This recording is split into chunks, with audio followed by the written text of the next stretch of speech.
ونستغفره ونعوذ بالله من شرور أنفسنا ومن سيئات أعمالنا من يهده الله فلا مضل له ومن يضلل فلا هادي له وأشهد أن لا إله إلا الله وحده لا شريك له وأشهد أن محمدًا عبده ورسوله يا أيها الذين آمنوا اتقوا الله حق تقاته ولا تموتن إلا وأنتم مسلمون يا أيها الناس اتقوا ربكم الذي خلقكم من نفس واحدة وخلق منها زوجها وبث منهما رجالا كثيرا ونساء واتقوا الله الذي تساءلون به والأرحام إن الله كان عليكم رقيبا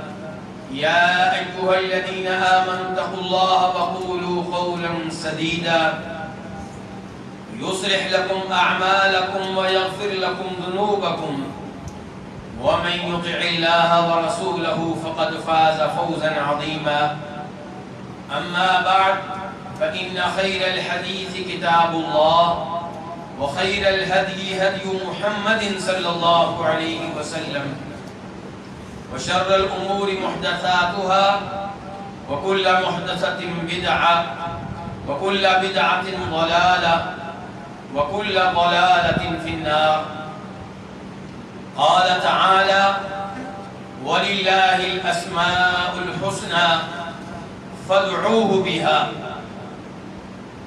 ہر قسم کی حمد و ثنا اللہ رب العزت کے لیے جو ہم سب کا خالق مالک اور رازق ہے کثرت سے درود و سلام ہو امام الانبیاء جناب محمد رسول اللہ صلی اللہ علیہ وسلم کی ذات اقدس پہ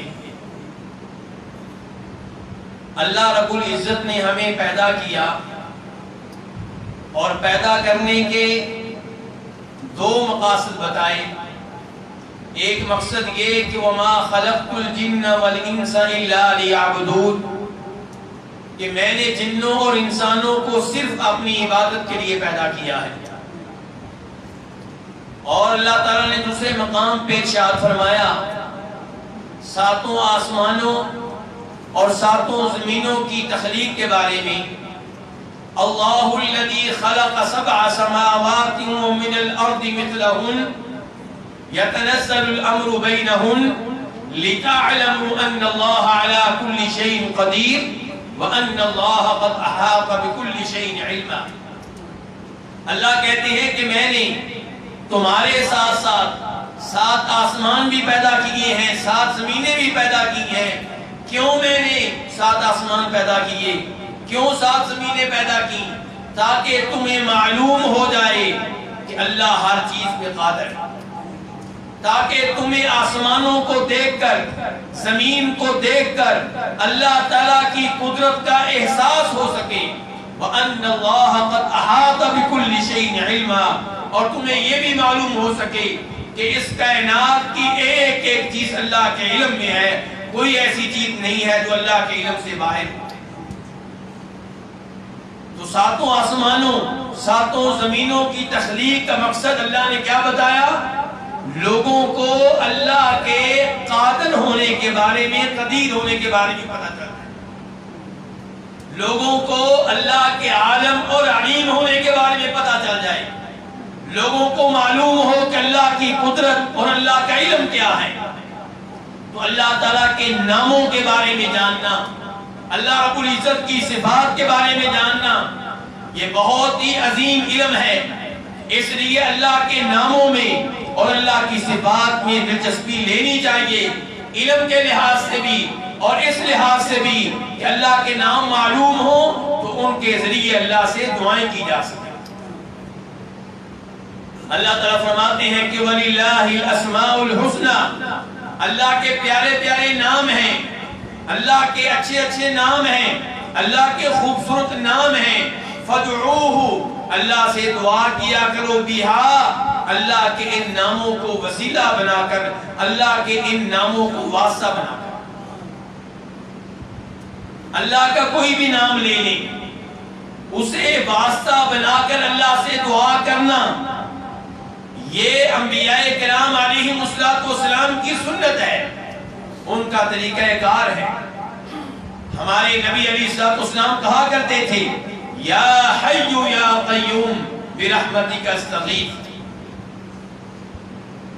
کہ اے زندہ ذات، اے قائم و دائم ذات، اے وہ ذات جس نے سب کو قائم رکھا ہوا ہے، میں تیری رحمت کے وسیلے سے فریاد کرتا ہوں۔ اللہ کے یہ نام بہت ہی پیارے ہیں، اور اللہ کے نام بے شمار لاتعداد ہیں۔ ان ناموں میں سے 99 نام یاد کر لیے جائیں، ان کا معنی جان لیا جائے، ان کے مطابق زندگی گزاری جائے، تو نبی علیہ السلام گارنٹی دیتے ہیں کہ ایسا کرنے والا شخص جنت میں داخل ہوگا۔ اللہ کے ان ناموں میں سے ایسا نام بھی ہے جسے اسم اعظم کہا جاتا ہے۔ اسم اعظم کا مطلب کیا؟ اللہ کا وہ نام جو دیگر ناموں کے مقابلے میں زیادہ عظمت رکھتا ہے، زیادہ اہمیت رکھتا ہے۔ تو اللہ کا اسم اعظم، یہ میرا آج کا موضوع ہے۔ اسم اعظم کے بارے میں پاک و ہند میں طرح طرح کے خیالات ہیں، طرح طرح کی آراء ہیں۔ کئی لوگ یہ سمجھتے ہیں کہ اسم اعظم کوئی ایسی چیز ہے جو مخفی اور پوشیدہ ہے، اسے ہر کوئی نہیں جان سکتا۔ کون جانتے ہیں؟ جی کو بڑا پیر جانتا ہے، بڑا اللہ کا ولی جانتا ہے۔ ہر آدمی، ہر مسلمان، ہر مومن اسم اعظم جان لے، یہ ممکن نہیں ہے۔ یہ میری رائے نہیں، لوگوں کی رائے بتا رہا ہوں۔ کئی لوگ یہ سمجھتے ہیں کہ اسم اعظم معلوم ہو جائے تو اسے حاصل کرنے کے بعد آپ اپنا ہر مقصد حاصل کر سکتے ہیں، اپنا ہر مطلوب پا سکتے ہیں۔ اسم اعظم کون سا ہے؟ اسم اعظم کی کیا حقیقت ہے؟ اسم اعظم کے بارے میں نبی علیہ السلام سے کیا ثابت ہے؟ اس موضوع پہ گفتگو کرنا چاہوں گا، اور نبی علیہ السلام کی چند احادیث پہلے آپ کے سامنے رکھنا چاہوں گا۔ امام ابن ماجہ رحمہ اللہ روایت کرتے ہیں، جناب ابو امامہ رضی اللہ تعالیٰ عنہ سے، وہ کہتے ہیں کہ فرمایا نبی علیہ السلام نے کہ الاسم الاعظم الذي اذا دعي به اجاب فی صور ثلاث، اللہ کا اسم اعظم، اللہ کا وہ نام جو دوسرے ناموں کے مقابلے میں زیادہ عظمت اور زیادہ اہمیت رکھتا ہے، جس کے ذریعے دعائیں کی جائیں تو اللہ تعالیٰ دعا قبول کر لیتے ہیں، یہ اللہ کا اسم اعظم، یہ اللہ کا عظیم ترین نام قرآن کریم کی 3 سورتوں میں وارد ہوا ہے۔ قرآن کریم کی 3 سورتوں میں یہ نام آیا ہے۔ فرماتے ہیں نبی علیہ السلام، وہ 3 سورتیں یہ ہیں، سورہ بقرہ، سورہ آل عمران اور سورہ طٰہٰ۔ حدیث کے راوی کون ہے؟ جناب ابو امامہ۔ ابو امامہ سے جس تابعی نے اس حدیث کو حاصل کیا ہے، قاسم بن عبد الرحمن دمشقی، وہ فرماتے ہیں کہ میں نے ان 3 سورتوں پہ غور کیا تو میں اس نتیجے پہ پہنچا کہ وہ اللہ کا نام جو ان 3 سورتوں میں آیا ہے وہ الحی القیوم ہے۔ اللہ رب العزت سورہ بقرہ میں آیت الکرسی میں ارشاد فرماتے ہیں، اللہ لا الہ الا هو الحی القیوم۔ اللہ تعالیٰ سورہ آل عمران کے آغاز میں فرماتے ہیں، اللہ لا الہ الا هو الحی القیوم۔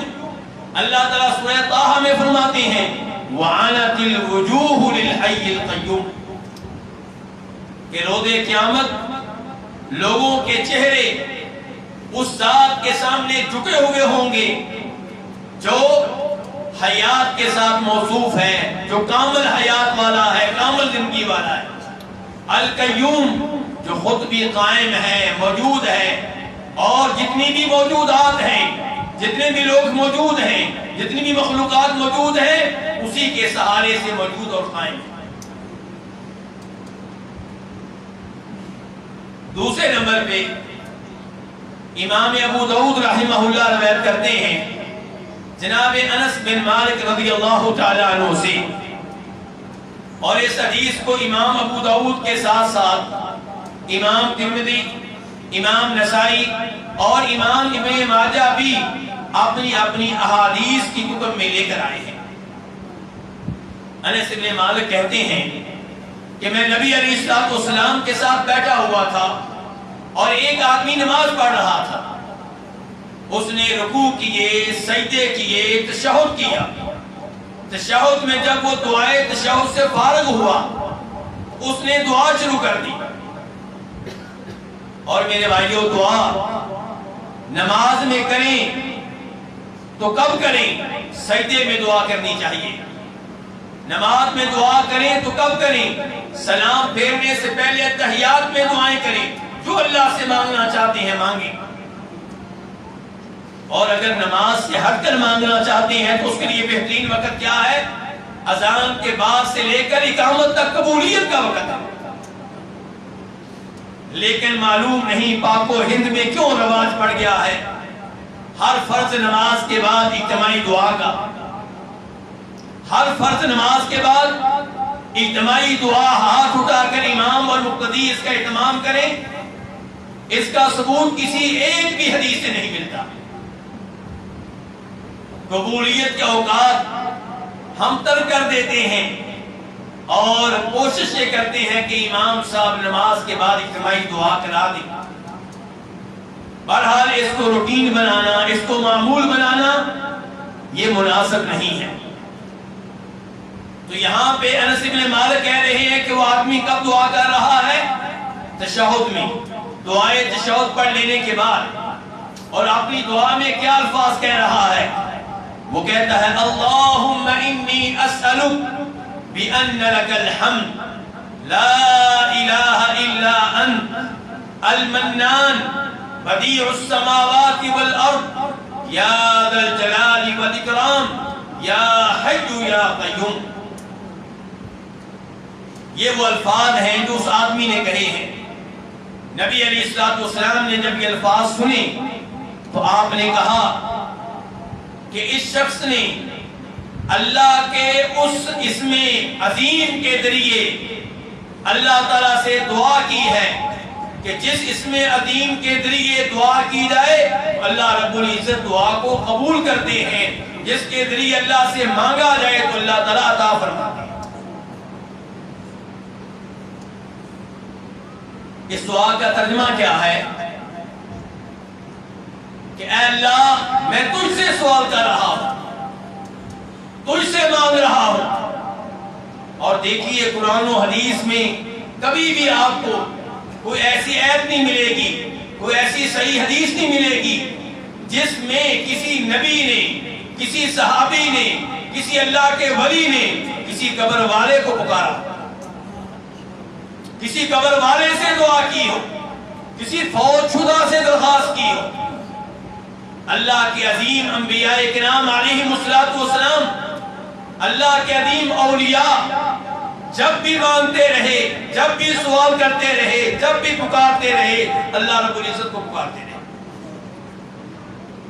یہاں پہ یہ صحابی کیا کہہ رہے ہیں؟ اے اللہ میں تو اس سے سوال کرتا ہوں اس لیے کہ لک الحمد، ہر طرح کی حمد و ثنا کا حقدار صرف اور صرف تو ہے۔ جب بھی تعریف کی جائے وہ تعریف کس کی بنتی ہے؟ اللہ تعالیٰ کی بنتی ہے۔ جب آپ کسی کی تعریف کرتے ہیں، مثال کے طور پہ اس مسجد کے امام صاحب، خطیب صاحب محترم سید عتیق الرحمان شاہ صاحب کی آپ تعریف کرتے ہیں کہ اچھا خطبہ دیتے ہیں، تقریر کا انداز اچھا ہے، خطبے کا انداز اچھا ہے، اصلاح کا انداز اچھا ہے، تو انہیں یہ خوبی کس نے دی؟ اللہ رب العزت۔ آپ جب کسی کی تعریف کرتے ہیں وہ تعریف دراصل اللہ تعالیٰ کی ہے، تو ہر تعریف کا حقدار صرف اللہ تعالیٰ ہے، کوئی اور تعریف کا حقدار نہیں۔ اگر کوئی خوبصورت ہے، آپ اس کی خوبصورتی کی تعریف کرتے ہیں تو اسے خوبصورتی دینے والا کون ہے؟ اللہ رب العزت۔ کوئی عظیم ایجاد وقوع پذیر ہوئی، کوئی نئی چیز آپ کے سامنے آئی، آپ متاثر ہو رہے ہیں، آپ اس کی تعریفیں کرنا چاہ رہے ہیں، تو اسے پیدا کرنے والا، اسے وجود بخشنے والا اللہ رب العزت ہے۔ تو تیرے لیے ہی ہر حمد ہے اللہ، لا الہ الا انت، تیرے علاوہ کوئی معبود برحق نہیں، تیرے علاوہ کوئی عبادت کے لائق نہیں، ہر رکوع، ہر سجدے کے لائق، ہر طواف کے لائق، ہر دعا کے لائق صرف اور صرف تو ہے۔ تیرے علاوہ اگر کسی کی عبادت ہوتی ہے، چاہے کوئی نبی ہو، چاہے عیسیٰ علیہ السلام ہو، چاہے محمد رسول اللہ صلی اللہ علیہ وسلم ہو، چاہے کوئی صحابی ہو، چاہے جناب علی ہو رضی اللہ تعالیٰ عنہ، چاہے کوئی ولی ہو، شیخ عبد القادر جیلانی ہو، یا اللہ ان میں سے کوئی ایسا نہیں ہے جو عبادت کا حقدار۔ لا الہ الا انت، تیرے علاوہ کوئی بھی عبادت کے لائق نہیں ہے۔ المنان، اے اللہ تو ہی بے پناہ احسان کرنے والا ہے۔ بدیع السماوات والارض، آسمانوں زمینوں کو بغیر کسی ماڈل کے، بغیر کسی نقشے کے، بغیر کسی نمونے کے پیدا کرنے والا تو ہی ہے۔ یا ذا الجلال والاکرام، ہر عظمت والا تو ہے، ہر بڑائی والا تو ہے، جس کو بھی عزت ملی ہے اسے عزت دینے والا تو ہے، جس پہ کوئی کرم ہوا ہے اس پہ کرم کرنے والا تو ہے۔ یا حی یا قیوم، اے اللہ کامل حیات سے متصف صرف تو ہے۔ میں بھی زندہ ہوں، یہ بھی زندہ ہے، لیکن یا اللہ ہماری زندگی کسی کام کی نہیں ہے۔ پہلے ہم مردہ تھے، ایک گندے پانی کے قطرے کی شکل میں تھے، پھر تو نے ہمیں زندگی دی، 60 سال کے بعد، 70 سال کے بعد پھر فوت ہو جائیں گے۔ یا اللہ ہم بھی زندہ ہیں، لیکن ہماری زندگی نقائص سے، پریشانیوں سے، ٹینشنوں سے بھری ہوئی ہے۔ کامل حیات صرف تیری ہے، تیرا نہ کوئی آغاز ہے، نہ تیری کوئی انتہا ہے، تیری زندگی ازل سے ابد تک ہے اور اس میں کوئی کمی نہیں ہے۔ ہم زندہ ہیں، کیا زندہ ہیں؟ کبھی کان میں درد ہے، کبھی ہاتھ میں درد ہے، کبھی پاؤں میں درد ہے، کبھی پھنسی نکل آتی ہے، کبھی کینسر کا شکار ہو جاتے ہیں، کبھی شوگر میں مبتلا ہو جاتے ہیں۔ ہماری زندگی کیا زندگی ہے؟ یا اللہ کامل حیات تیری ہے۔ قیوم، یا اللہ تو وہ ذات ہے جو خود بھی قائم ہے اور جتنے بھی موجود ہیں تیری وجہ سے موجود ہیں۔ یا اللہ آج اگر میں گفتگو کر رہا ہوں، مجھ سے یہ گفتگو نکل رہی ہے، مجھے نہیں پتا کیسے نکل رہی ہے، تو اسے نکالنے والا ہے۔ تو جب چاہے اس حلق کو بند کر دے۔ یا اللہ آج میرا دل دھڑکتا ہے جو تیری وجہ سے، تو جب چاہے میرے دل کو بند کر دے۔ میری سانسیں، میرے دل کی دھڑکنیں، میری ایک ایک حرکت، میری ایک ایک قدرت یا اللہ تیرے ہاتھ میں ہے۔ تو جب چاہے مجھے ختم کر دے، جب چاہے میری قوت سماعت چھین لے، جب چاہے میری قوت بصارت چھین لے۔ یا اللہ ہر چیز تیرے ہاتھ میں ہے۔ آسمان و زمین قائم ہے یا اللہ تو اس وجہ سے کہ تو نے قائم کر رکھا ہے۔ ان اللہ یمسک السماوات والارض ان تزولا ولئن زالتا ان امسکہما من احد من بعدی۔ یا اللہ اگر تو نہ چاہے تو آسمان کبھی بھی اپنی جگہ پہ باقی نہیں رہ سکتا، زمین اپنی جگہ پہ باقی نہیں رہ سکتا۔ یا اللہ یہ پرندے جو فضا میں اڑتے ہیں، ما یمسکہن الا الرحمن، ان کو تو ہی تھامے ہوئے ہے، سہارا دیے ہوئے ہے، ورنہ ان میں کیا قدرت کہ یہ اس فضا میں اڑ سکے۔ تو یا اللہ تو قیوم ہے.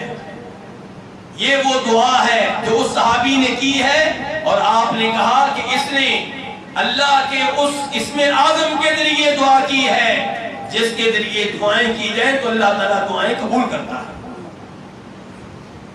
تیسرے نمبر پہ میرے بھائیوں امام ترمذی، امام ابو داؤد اور امام ابن ماجہ یہ تینوں روایت کرتے ہیں جناب بریدہ بن حصیب اسلمی رضی اللہ تعالیٰ عنہ سے کہ ایک آدمی دعا کر رہا ہے اور نبی علیہ الصلوۃ والسلام سن رہے ہیں. وہ کہتا ہے اللہم انی اسألک بأنی اشہد انک انت اللہ لا الہ الا انت الاحد الصمد الذی لم یلد ولم یولد ولم یکن لہ کفوا احد. یہ الفاظ جب آپ نے سنے تو آپ نے کہا اس ذات کی قسم جس کے ہاتھ میں میری جان ہے، اس آدمی نے اللہ کے اس اسم اعظم کے ذریعے دعا کی ہے جس کے واسطے اور وسیلے سے دعائیں کی جائیں تو اللہ تعالیٰ دعاؤں کو قبول کرتے ہیں. جس اسم اعظم کے ذریعے دعائیں کی جائیں، سوال کیا جائے تو اللہ تعالیٰ عطا فرماتے ہیں. اس دعا کا کیا ترجمہ ہے کہ اے اللہ میں تجھ سے سوال کرتا ہوں اس لیے کہ میں شہادت دیا کرتا ہوں، میں اس بات کا اعتراف کیا کرتا ہوں، میں اس بات کا اقرار کرتا ہوں کہ تیرے علاوہ کوئی معبود برحق نہیں ہے، تو ہی اللہ ہے، تو وہ ذات ہے جو ہر طرح کی عبادت کے لائق ہے. الاحد تو اکیلا ہے، تو اکیلا ہے یا اللہ. عیسائیوں کا عقیدہ غلط ہے کہ معبود تین ہیں، لوگوں کا عقیدہ غلط ہے کہ خیر کا خالق اور ہے، شر کا خالق اور ہے. یا اللہ تو اکیلا ہے الصمد، تو بے نیاز ہے، کسی کا محتاج نہیں ہے، سارے تیرے محتاج ہیں. یا ایھا الناس انتم الفقراء الی اللہ واللہ هو الغنی الحمید. سارے نبی، سارے ولی، سب انسان اللہ تعالیٰ کے محتاج ہیں اور اللہ سب سے بے نیاز ہے. یا اللہ تیرا کوئی بیٹا نہیں، عیسیٰ علیہ السلام تیرے بیٹے نہیں ہیں، عزیر تیرے بیٹے نہیں ہیں، محمد رسول اللہ تیرے بیٹے نہیں ہیں، اور فرشتے یا اللہ تیری بیٹیاں نہیں ہیں. اولاد انسان کے لحاظ سے خوبی ہو سکتی ہے. انسانوں میں جس کے پاس اولاد ہے اسے کامل سمجھا جاتا ہے، جو بے اولاد ہے اسے لوگ بھی کامل نہیں سمجھتے اور وہ خود بھی لوگوں میں شرماتا رہتا ہے. جس کی اولاد ہو اسے اولاد پہ بڑا فخر ہوا کرتا ہے، میرے وارث موجود ہیں، میری مدد کرنے والے موجود ہیں، میرے بڑھاپے کا سہارا موجود ہے. تو انسانوں کے لحاظ سے اولاد ہونا خوبی ہے، لیکن اے اللہ تیرے لحاظ سے خوبی نہیں ہے کیونکہ تو اولاد کا محتاج نہیں ہے. یا اللہ تیرا کوئی والد نہیں ہے، تجھے کوئی جنم دینے والا نہیں ہے، اور تیرا کوئی ہم پلہ نہیں، ہمسر نہیں، تیرے جوڑ کا کوئی نہیں، تیری برابری کرنے والا کوئی نہیں. ان الفاظ کے بعد بھی آپ کیا کہہ رہے ہیں کہ اس آدمی نے اسم اعظم کے ذریعے دعا کی ہے. تو میرے بھائیوں پھر اسم اعظم کیا ہے؟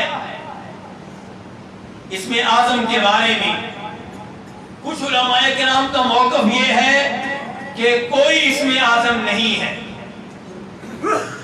وہ کہتے ہیں اللہ کا ہر نام عظیم ہے، لیکن ایسا نہیں ہے کہ کوئی ایک نام دوسرے ناموں سے بڑھ کر ہو. اللہ کے سارے نام برابر کے ہیں، سارے کے سارے عظیم ہیں. آپ ایک نام کو لے کر دوسروں پہ فوقیت دیں گے تو جن پہ فوقیت دیں گے اس کا مطلب یہ ہے کہ آپ کہنا چاہتے ہیں کہ ان میں کوئی نقص ہے، ان میں کوئی کمی. اس لیے وہ کہتے ہیں کہ کوئی ایسا نام نہیں ہے جو اللہ کے دیگر ناموں کے اوپر فوقیت رکھتا ہو، ان سے زیادہ عظمت رکھتا ہو، ان سے زیادہ اہمیت رکھتا ہو. اور یہی وہ علماء کرام ہیں جن کا یہ موقف بھی ہے.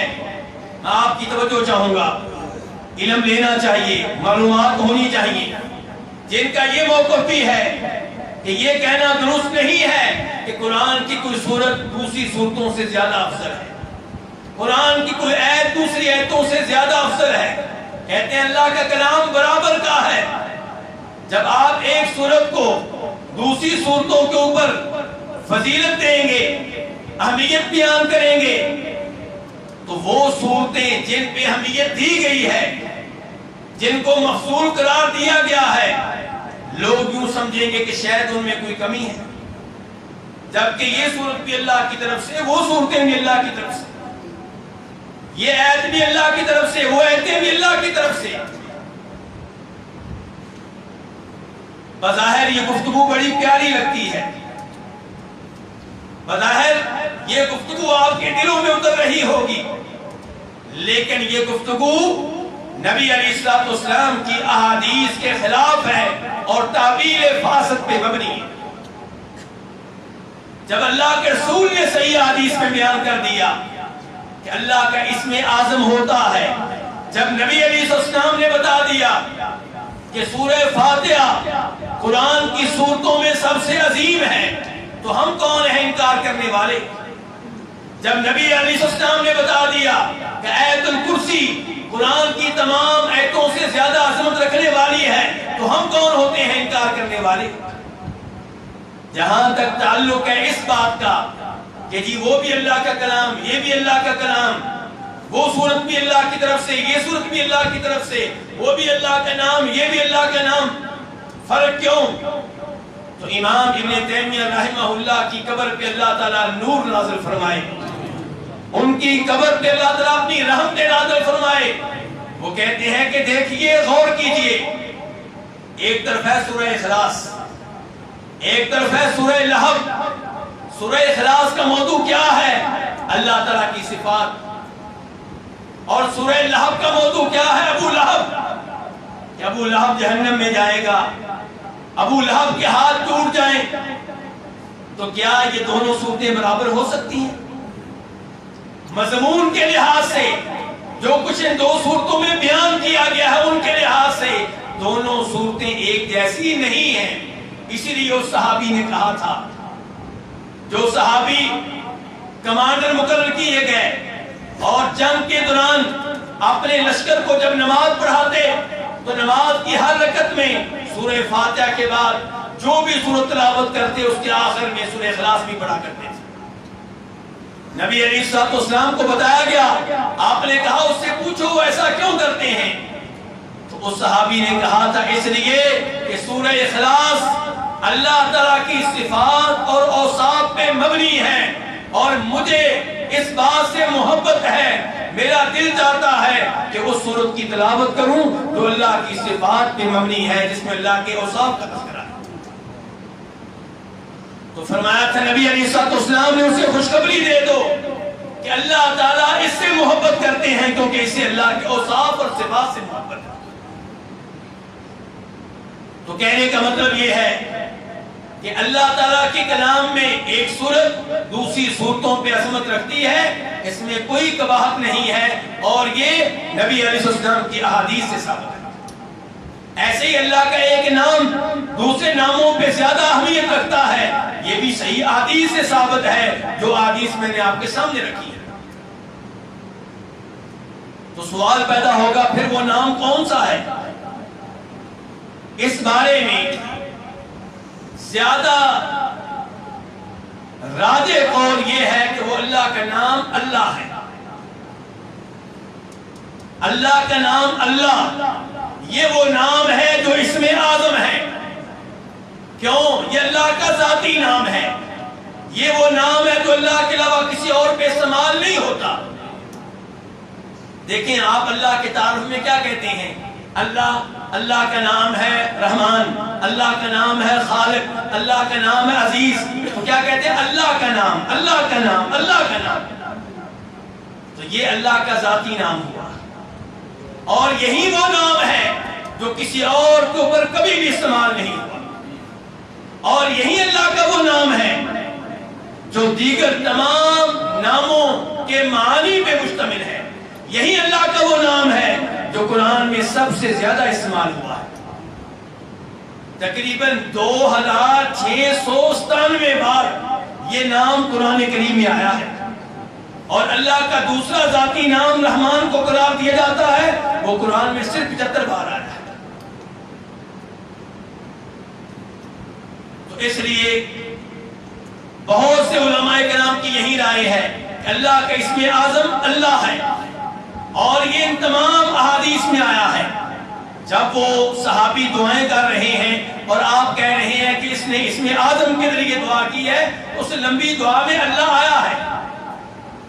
اللہ یا اللہم یہ اللہ ہے. دوسرے نمبر پہ ان علماء کرام کی رائے ٹھیک لگتی ہے جو کہتے ہیں الحی القیوم اللہ کا اسم اعظم ہے. تو بہرحال لفظ اللہ کو اسم اعظم مان لیں یا الحی القیوم کو، انشاءاللہ دونوں اقوال ٹھیک ہیں. اور اس میں آپ کے لیے میرے لیے درست طریقہ یہ ہوگا کہ ہم انہی الفاظ میں دعا کر لیں جن الفاظ کے ساتھ ان صحابہ کرام نے دعا کی ہے. تو ان الفاظ میں خود بخود اللہ تعالیٰ کے اسم اعظم آ جائے گا. تو میرے بھائیوں، اللہ تعالیٰ کے ناموں میں دلچسپی لیں، اللہ تعالیٰ کی ذات میں دلچسپی لیں. جب آپ کہتے ہیں کہ میں اللہ پہ ایمان لایا، تو آپ کو پتا ہونا چاہیے میرا رب کون ہے. جب آپ اس اللہ کے لیے تلاوت کرتے ہیں، جب آپ اس اللہ کی عبادت کرتے ہیں، جب آپ اس کے لیے نمازیں پڑھتے ہیں، تو آپ کو پتا ہونا چاہیے کون ہے جسے میں سجدے کرتا ہوں، یہ کون ہے جسے میں پکارتا ہوں، یہ کون ہے جس سے میں مدد مانگتا ہوں. اس کا تعارف کیا ہے، اس کے نام کیا ہے، اس کے اوصاف کیا ہے، اس کی صفات کیا ہے. تو اللہ کے اسم اعظم میں بھی دلچسپی نہیں اور اس کے ذریعے دعائیں کیا کریں. لیکن اسم اعظم یہ ایک واسطہ ہے، یہ ایک وسیلہ ہے جس کو آپ نے اختیار کرنا ہے. اس کے ساتھ ساتھ ان امور سے دور رہنا ہوگا جو دعاؤں کی قبولیت میں رکاوٹ بن جایا کرتے ہیں. آپ اسم اعظم کے ذریعے دعا تو کرتے ہیں، لیکن آپ کا رزق حرام کا ہے تو دعا کے قبول ہونے کی ضمانت نہیں دی جا سکتی. صحیح حدیث آپ نے کئی دفعہ سنی ہوگی. اللہ رب العزت سے دعا ہے کہ اللہ رب العزت ہمیں اپنی ذات میں دلچسپی لینے کی توفیق عنایت فرمائے. میرے بھائیوں، صبح و شام ہماری زبانوں پہ نام کس کا ہوتا ہے؟ سیاستدانوں کا. جتنا ذکر ہم سیاستدانوں کا کرتے ہیں، کاش اتنا ذکر ہم اللہ رب العزت کا کر لیا. فلاں سیاستدان کا اتنا مال ہے، اس کی اتنی کوٹھیاں ہیں، اس کی اتنی گاڑیاں ہیں، اس نے یہ عہدے سنبھالے ہیں. کیا ملے گا آپ کو ان باتوں سے؟ کیوں نہ آپ دلچسپی لیں اللہ کے ناموں میں، اللہ کی صفات میں، ان کے بارے میں پڑھا کریں، ان کے بارے میں سنا کریں، اور اللہ کے ساتھ اپنا ایک تعلق بنائیں جو مشکل اوقات میں آپ کے کام آئے گا، دنیا میں بھی کام آئے گا، آخرت میں بھی کام آئے گا. وآخر دعوانا